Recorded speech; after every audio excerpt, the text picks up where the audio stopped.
Ladies and gentlemen, I've just been informed that due to an unforeseen crisis, we have to end this auction sale. I've just been informed that later this very evening, a very important auction sale will be held. There will only be one item up for bid. Later this very evening, the entire township of Eramosa will be put on the auction. I'll be there.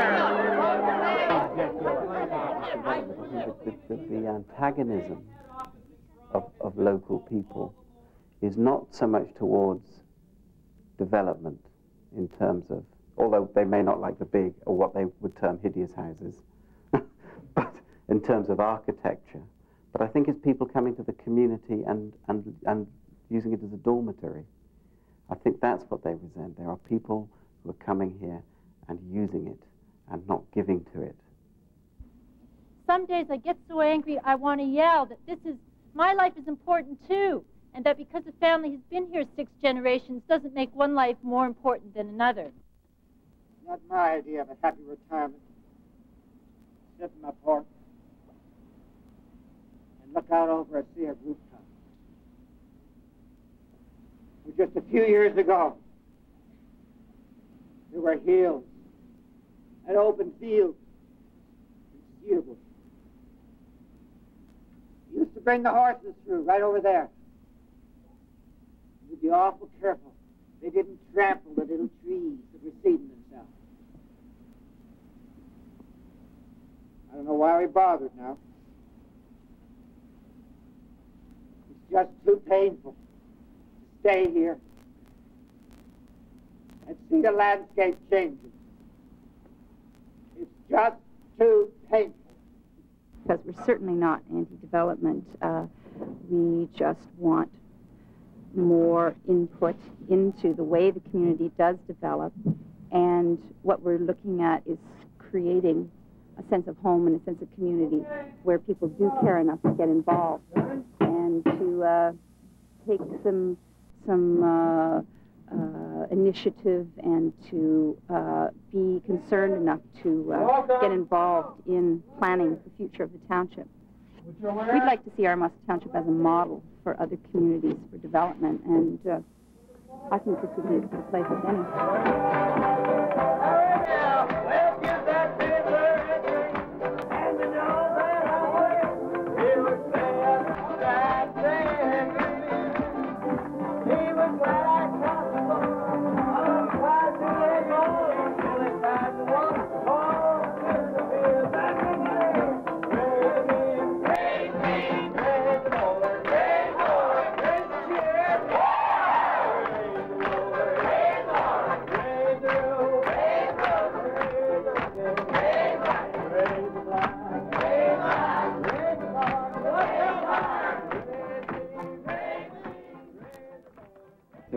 I think Mackenzie is a very good role for people to reflect on. He was a man of principles, of justice and equal representation. He was an advocate of democracy in its pure form, of government's responsibility to represent the interests of the people, not just the interests of power and money.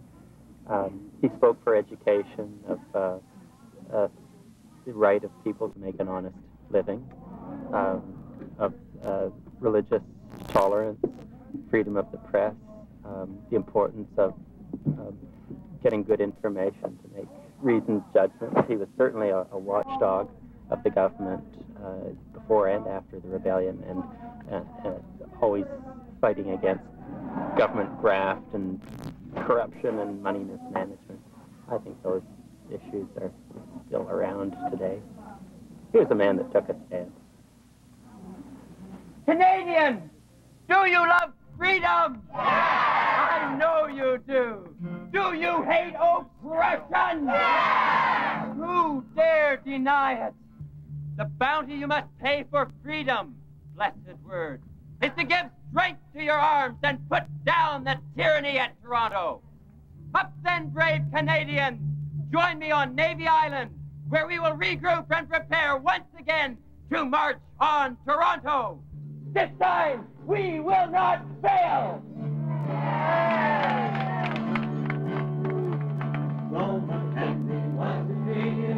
He had freedom.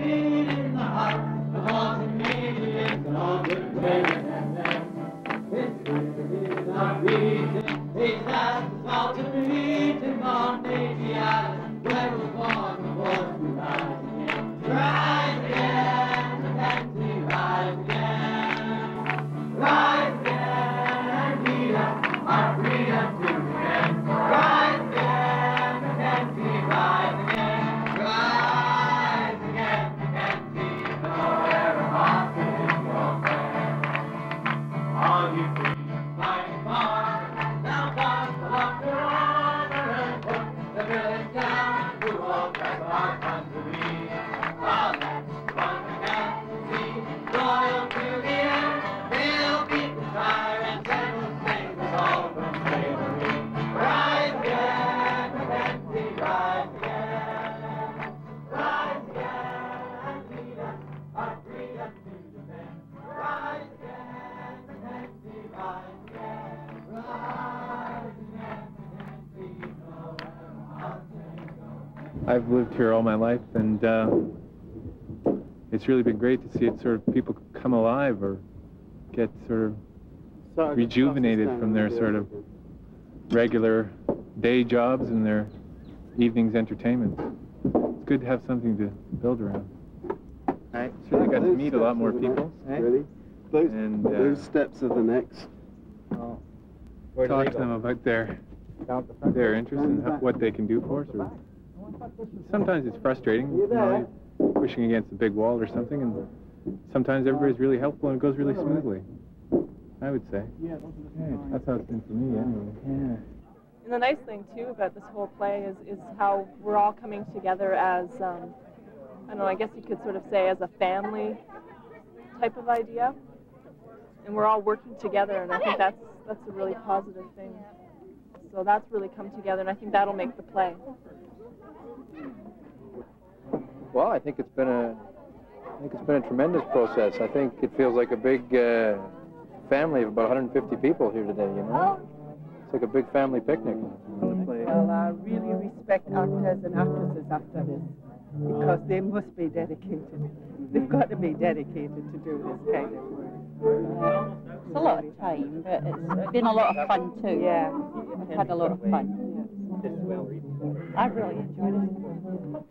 Well, the final thing I've got to say is this. Look, I am not going to sit back and watch this land and this community be destroyed just so that some folks that live in big houses in the city can live in bigger houses in the country. I'm not going to sit back and watch that happen.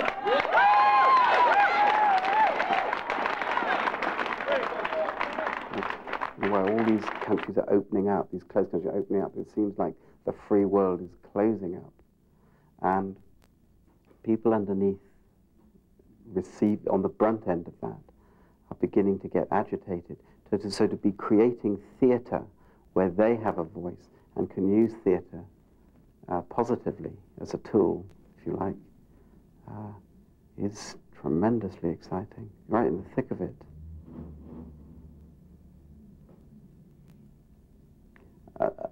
And I think they're a voice very often that aren't listened to. They've got a great amount to say.